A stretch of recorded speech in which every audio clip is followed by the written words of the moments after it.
اللہ رب العزت نے ارشاد فرمایا قُلْ لَا أَسْأَلُكُمْ عَلَيْهِ أَجْرًا إِلَّا الْمَوَدَّةَ فِي الْقُرْبَى کہ اے حبیب آپ اعلان فرما دیجئے یا اپنے غلاموں سے کہہ دیجئے کہ میں تم سے کسی قسم کا کوئی سوال نہیں کرتا،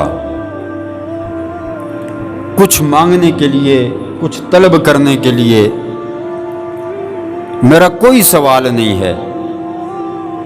کوئی ریکوائرمنٹ نہیں، کوئی ڈیمانڈ نہیں تم سے۔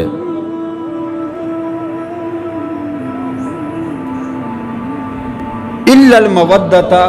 فی القربى، میرے ذریعے سے اللہ رب العزت نے جو کچھ تمہیں عطا فرمایا سب کچھ اللہ نے حضور کے صدقے میں ہمیں عطا فرمایا۔ تو گویا کہ آیت کا ربط یہ بتا رہا ہے کہ حضور اپنے غلاموں سے یہ بات فرما رہے ہیں کہ جو کچھ اللہ نے میری وجہ سے تمہیں دیا اس کے بدلے میں تم سے کچھ بھی نہیں مانگتا، الا المودۃ فی القربى، بس اتنی سی بات ہے کہ میرے قرابت داروں سے مودت کرنی ہے، ان سے محبت کرنی ہے، ان سے پیار کرنا ہے، ان کے ساتھ حسن سلوک سے پیش آنا ہے۔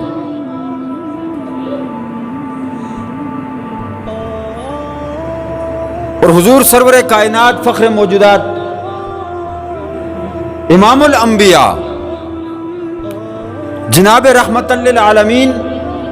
صلی اللہ علیہ وسلم نے ارشاد فرمایا کہ اس بات کو معمولی بات نہ سمجھا جائے کہ علماء سٹیجوں پر بیٹھ کر بیان فرما دیتے ہیں کہ آل بیت کی محبت ضروری ہے،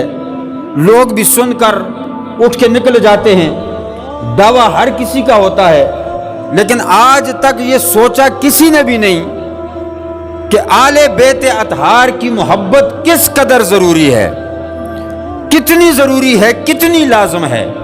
تو سنیے، میرے آقا صلی اللہ علیہ وسلم نے فرمایا کہ یہ جو اللہ نے قرآن کے اندر حکم دیا ہے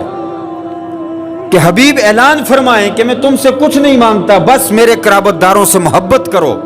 ان سے پیار کرو، ان سے عقیدت رکھو، ان سے مودت کرو۔ اور فرمایا ان اللہ افترض علیکم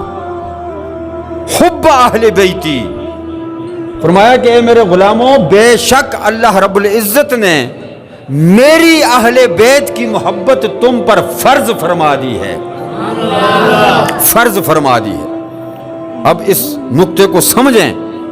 اس حدیث کو سمجھنے کی کوشش کریں۔ فرمایا ان اللہ افترض علیکم حب اہل بیتی، میری اہل بیت کی محبت فرمایا تم پر فرض فرما دی۔ اور کتنی فرض فرمائی یہ بھی سن لیں، صرف اتنا ہی نہیں کہا کہ فرض فرما دی تو بات ختم ہو گئی، اب کوئی سمجھے کہ بس بھائی جس طرح ایک عام بات ہو گئی سو ہو گئی، ختم ہو گئی۔ فرمایا نہیں، کما افترض علیکم الصلاۃ والزکوٰۃ والحج والصیام، فرمایا میری اہل بیت کی محبت اللہ رب العزت نے تم پر اس طرح فرض فرما دی ہے جس طرح تم پر نماز فرض فرما دی ہے، جس طرح تم پر زکوٰۃ فرض فرما دی ہے، جس طرح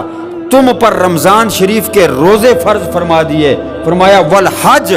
جس طرح عمر میں ایک مرتبہ تم پر حج فرض ہے، اسی طرح اہل بیت کی محبت تم پر فرض ہے۔ ہم سمجھتے ہیں کہ کوئی معمولی بات ہے، معمولی بات نہیں۔ جس طرح نماز فرض ہے اسی طرح اہل بیت کی محبت فرض ہے، اسی طرح اہل بیت کی محبت ضروری ہے۔ میں نے اس دن تقریر میں یہ عرض کر دیا تھا کہ نماز دن میں 5 مرتبہ فرض ہے، لیکن اہل بیت کی محبت ہر سانس کے ساتھ فرض ہے، ہر سانس کے ساتھ، ہر لمحے کے ساتھ، ہر سیکنڈ کے ساتھ اہل بیت کی محبت فرض ہے۔ اگر کوئی یہ سمجھے کہ معمولی بات ہے اور اس کو نظر انداز کر دیا جائے گا تو رب کعبہ کی قسم جو پڑھی ہوئی نمازیں ہیں ہمارے منہ پر دے مارے جائیں گی، ہماری نمازیں رائے گاہ چلی جائیں گی۔ فرمایا معمولی بات نہ سمجھو، نماز سے انکار کرنے والا کافر، یہ باتیں میں کر چکا ہوں لیکن اشارتاً جس نقطے کی طرف میں آپ کو لا رہا ہوں سمجھیں ذرا، یہ بات تو واضح ہو گئی کہ آقا نے فرمایا اسی طرح اہل بیت کی محبت فرض ہے جس طرح نماز فرض ہے، جس طرح روزہ فرض ہے، جس طرح حج فرض ہے، جس طرح زکوٰۃ فرض ہے۔ اگلی حدیث سنیے، علامہ جلال الدین سیوطی رحمۃ اللہ تعالیٰ علیہ نے اور امام فخر الدین رازی رحمۃ اللہ تعالیٰ علیہ نے اپنی تفسیر ابن کثیر کے اندر اس حدیث کو کوٹ کیا۔ نماز سے انکار کرنے والا کافر، زکوٰۃ کا انکار کرنے والا کافر، حج کا انکار کرنے والا کافر اور رمضان کے روزوں کا انکار کرنے والا کافر ہے۔ میرے مصطفیٰ نے فرمایا من مات علی بغض آل محمد مات کافرا، جس نے میری آل بیت کی محبت سے انکار کیا وہ بھی جب مرے گا کافر ہو کر مرے گا۔ تو اب اندازہ لگا لیں کہ کس قدر سخت بات ہے کہ نماز کا انکار کرنے والا بھی کافر ہے اور محبت آل بیت کا انکار کرنے والا بھی کافر ہے۔